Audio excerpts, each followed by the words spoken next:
nous arrivons à une question essentielle, celle de l'actualité, de cet héritage, j'ose espérer, de manière lucide, bien entendu, dans un espace méditerranéen en mutation. Donc j'invite notre ami Claude Germont, qui était l'ancien rédacteur en chef du Peuple, donc le journal de la CGT, et bien d'autres. Donc je le laisse se présenter, donc ancien maire de Massy, honoraire actuellement, donc député honoraire aussi.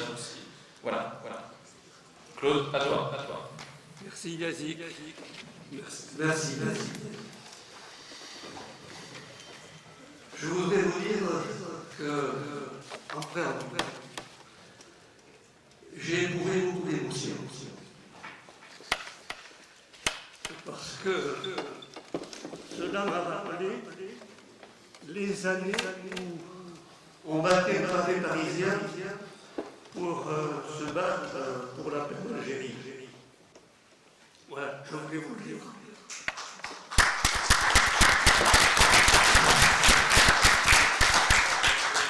Alors, le sujet qu'on va traiter résulte d'une discussion que nous avons eue avec Yazik il y a quelques jours, dans un autre colloque d'ailleurs, qui était on était aux côtés de l'ambassadeur de Chine.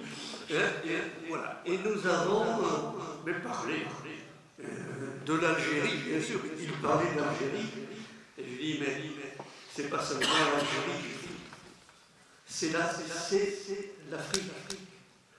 Et c'est d'abord les deux rives que vous avez beaucoup évoquées aujourd'hui. Les deux rives qui, à une époque de l'histoire, étaient homogènes. C'était la même chose d'un côté et de l'autre de la Méditerranée. Les mêmes constructions, les mêmes théâtres, le même code civil. Mais beaucoup de choses se sont passées.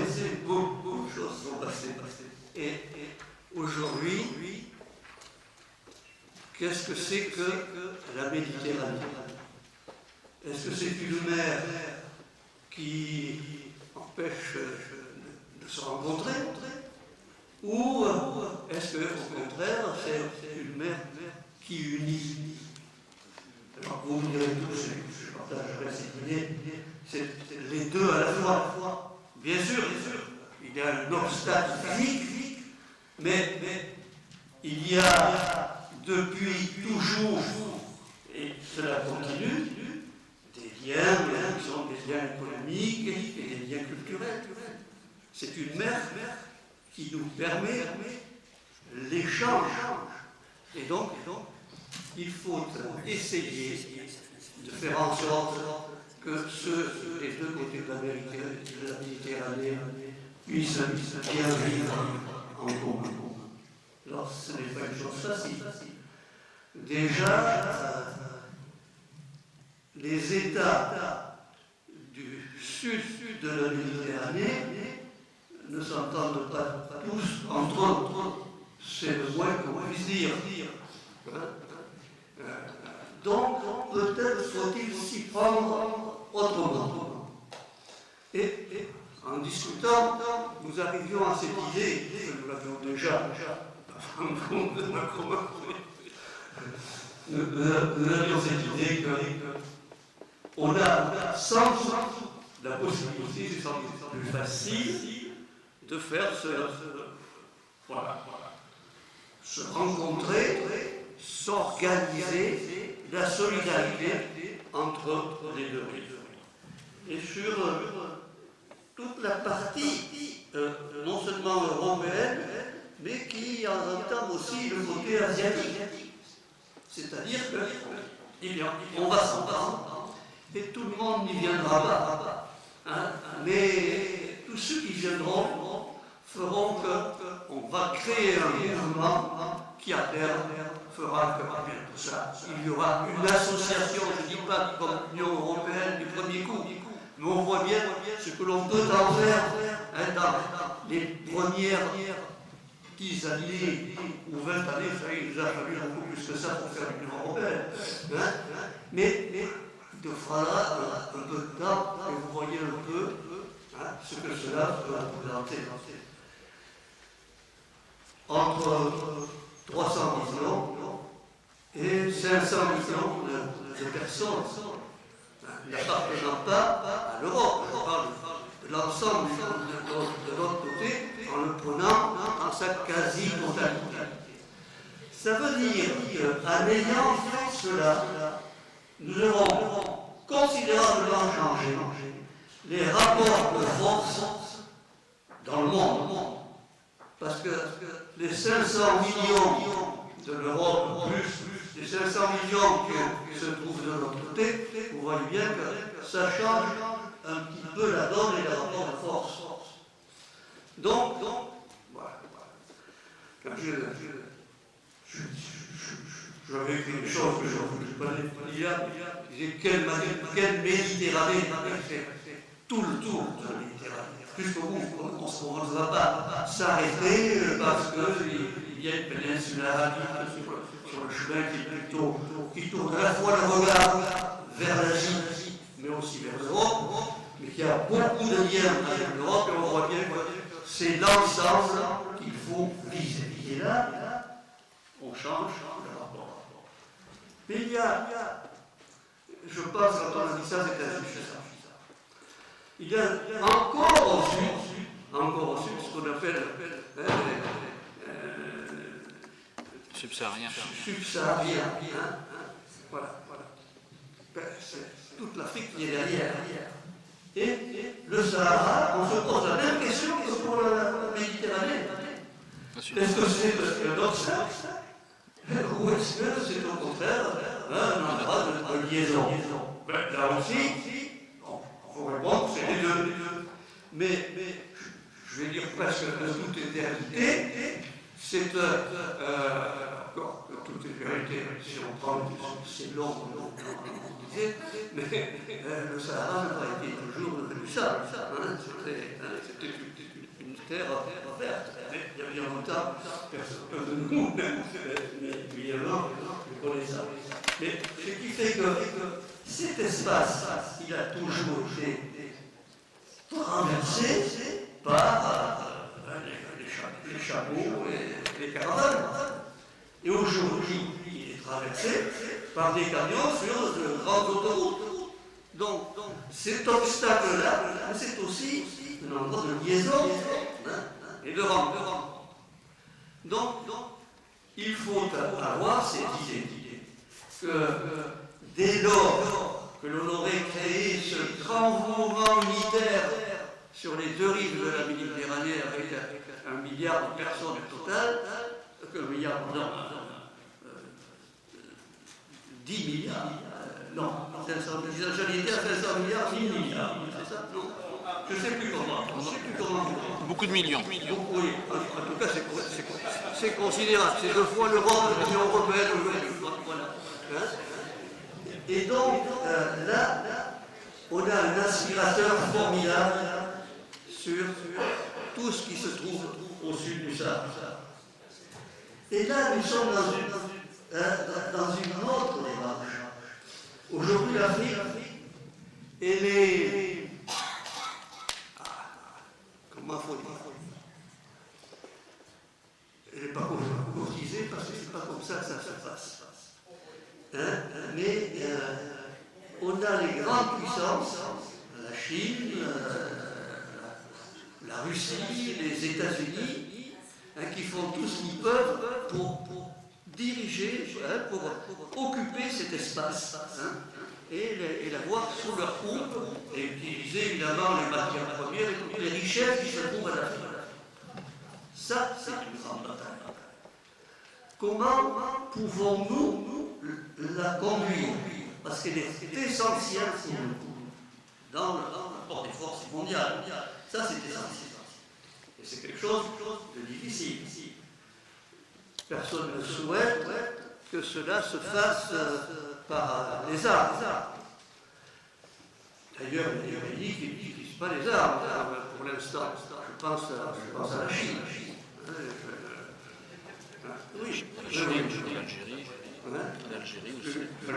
L'Algérie sûrement aussi, mais là, de la Chine, qui ne recherche pas aujourd'hui le rapport des forces sur le terrain militaire, mais qui fait ce que faisaient les Grecs autrefois, gagner économiquement des comptoirs, des espaces.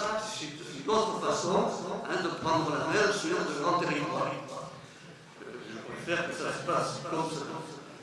Mais on voit bien dans ces conditions qu'il y a une aspiration qui pourrait se faire du sud vers le nord, tant le nord deviendra ce que nous espérons qu'il pourrait être à ce moment-là. Un endroit où la vie rendrait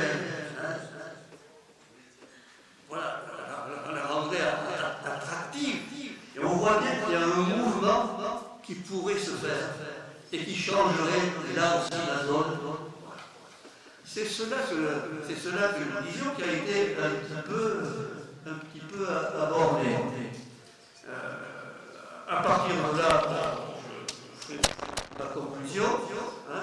L'essentiel, c'est que vous puissiez vous laisser un petit peu de temps pour non pas rêver, mais dire voilà, l'avenir de l'Europe, de l'Afrique du Nord, de cette portion de l'Asie, et ensuite tout ce qui se trouve au sud, il est entre nos mains.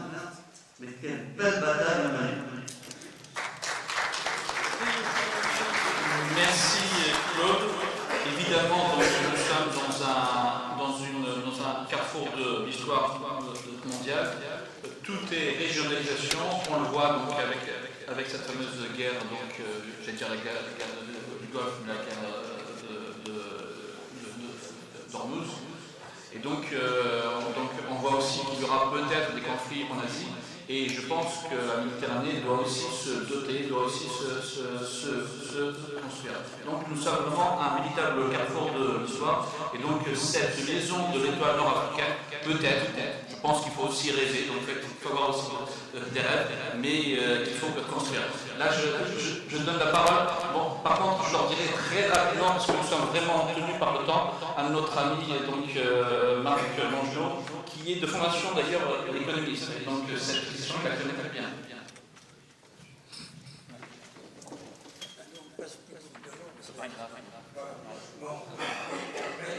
Tous les chemins d'intervention. Je vais essayer d'intervenir le plus vite possible et comme on dit vulgairement, à la hache. Mon père était bûcheron, je savais manier les haches. C'était pas. Et je crois que je sens encore, il faut que j'essaie. Non, c'est-à-dire, mon décision est importante. Est-ce que, effectivement, les espaces qui sont aujourd'hui des lieux où l'on s'affronte, des lieux de drame, même de tragédie, peuvent devenir, ou non, des espaces de coopération sans domination, sans agression. Bon, on ne va pas faire de philosophie, j'ai pas le temps. J'avais préparé quelque chose de long, je pose simplement la question suivante, qui est de savoir si le bassin méditerranéen peut-il être un espace pacifié de mise en commun et d'échange entre égaux. Entre égaux. Ce qui n'est pas le cas aujourd'hui, je vais y venir, je vais en dire deux mots après. Alors, je voudrais d'abord dire pourquoi est-ce tenté de construire un espace méditerranéen et de poursuivre ce qu'avaient pensé les créateurs, les fondateurs de l'étoile, qui avaient parlé de l'Union du Maghreb, qui, comme vous savez, est un peu bornée. Elle a un peu disparu dans l'histoire. Si je peux me permettre, c'est un mauvais jeu. Alors, il y a des défis communs. Je vais essayer d'en énumérer, je ne sais pas comment, quelques-uns parmi les plus importants. Et puis il y a aussi, mais tu y as fait réfléchir tout de suite, pas mal de difficultés, d'obstacles, et puis aussi peut-être d'espoir, et c'est pour ça que nous sommes là. Alors, et je vous demande de m'en excuser, je ne vais pas commenter, je vais énumérer, pour aller vite. Merci. Premier défi, auquel toutes les régions du pourtour de la Méditerranée, du nord, de l'ouest et de l'est de cette mer, sont confrontées à la question de l'eau. Il y a une véritable spécificité dans l'ensemble des régions de la Méditerranée. Toutes, alors plus ou moins, mais aucune n'échappe à ce qu'on appelle aujourd'hui le stress hydrique et jalonge. Évidemment, qui est aggravé par le fait qu'il y a en plus ce qu'on appelle des épisodes extrêmes de sécheresse, de pluie, pas commenter, je ne vais pas commenter, les conflits d'usage. Et pourquoi je fais allusion? Par exemple, l'usage au détriment de l'usage domestique. Et c'est important, je reviendrai tout à la fin parce que c'est important. Le deuxième défi auquel sont confrontées toutes les régions autour de la Méditerranée, c'est le dérèglement climatique qui aggrave évidemment, comme j'ai dit tout à l'heure, le stress hydrique et qui provoque déjà non seulement des épisodes extrêmes, des sécheresses, des chutes diluviennes, des inondations, mais aussi des déplacements de population. On commence à constater des déplacements de population qui sont dus au dérèglement et en particulier, et pas qu'au pas qu'en Syrie, un peu partout. On a des phénomènes de ce type-là, et donc, comme c'est commun à notre bassin méditerranéen, il n'y a aucune raison qu'on ne puisse à terre, tout de suite, le troisième problème que j'ai cité, de deux termes, la pollution de la Méditerranée, c'est un énorme problème, et la seconde, c'est la surpêche, ou plutôt le fait qu'on épuise les ressources halieutiques voilà, de la Méditerranée. Je passe. Autre défi, la question de la circulation maritime. La mer Méditerranée est un espace de circulation. Y compris une zone de circulation de marchandises.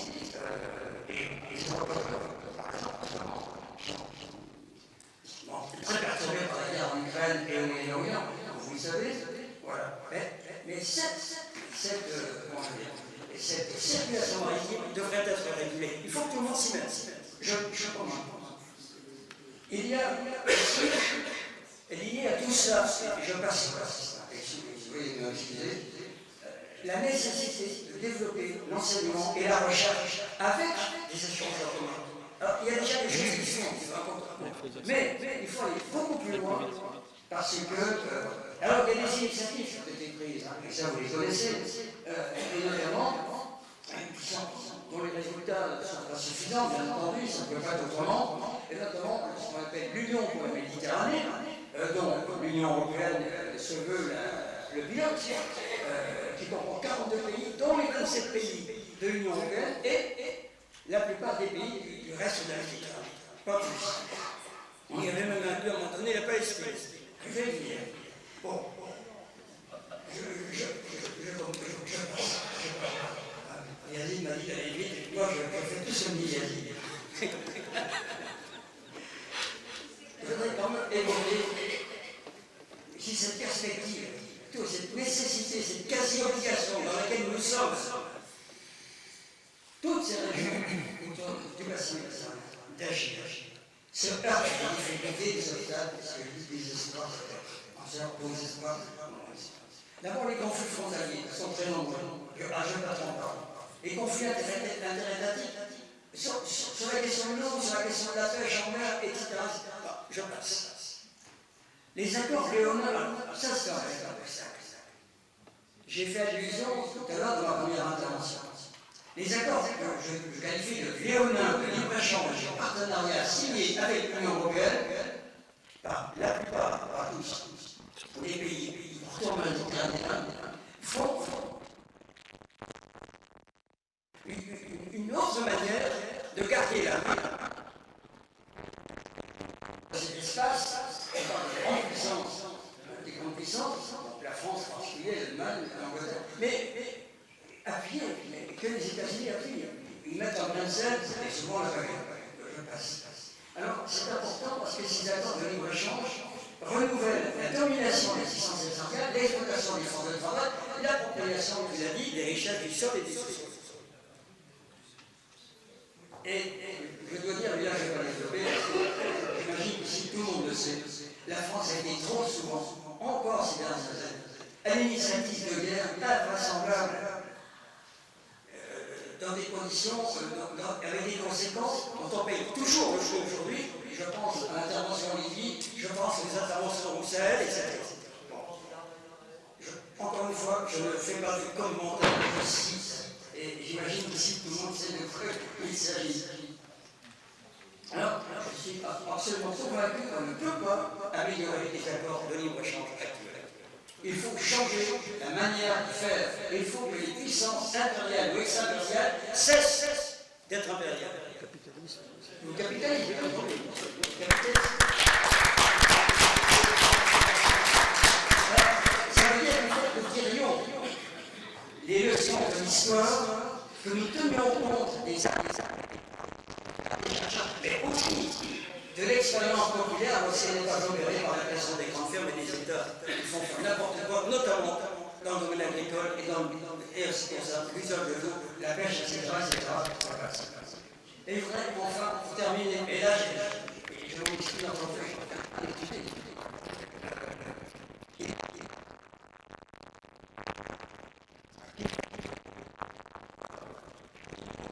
Je pense encore une fois à toute la région. À créer un espace sans obligation, etc. Tant que, et c'est pas le seul problème, il y en a beaucoup d'autres, tant que l'État palestinien ne sera pas libéré du jeu colonial, car c'est un véritable obstacle, il pollue tout le reste. Et je sais si le reste est le champ polluant. Et les dictatures des pays du Sud, ne les oubliez pas, la Méditerranée est pleine de cadavres, de gens qui viennent de ces pays-là pour mourir sous les cris. Qu'est-ce que j'ai dit La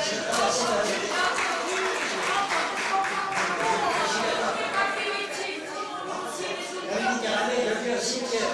La Méditerranée devient un cimetière de la frontière. Je fais partie des gens qui s'intéressent de près à tout cela, qui essaient de combattre comme on peut. Ça fait partie des questions de la circulation, de la circulation des marchandises et des personnes dans des conditions épouvantables. Et puis tout est autour. Y a-t-il une seule démocratie autour de l'espace méditerranéen qui tient la route? Une seule. Il n'y en a maintenant aucune, j'arrête. Et je devrait faire l'objet d'un colloque international réunissant des chercheurs, des acteurs, etc., des hauts fonctionnaires de tout le pourtour méditerranéen pour approfondir ces questions-là et tenter de trouver des issues pacifiques pour le bassin méditerranéen. Et au-delà, bien entendu.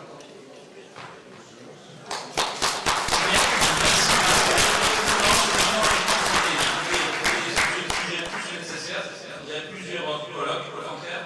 Et là, donc, je donne la parole donc, à Nicolas Bouchouchard, qui va aussi donc, me dire un petit peu sur cette question des syndicats et aussi de la circulation humaine.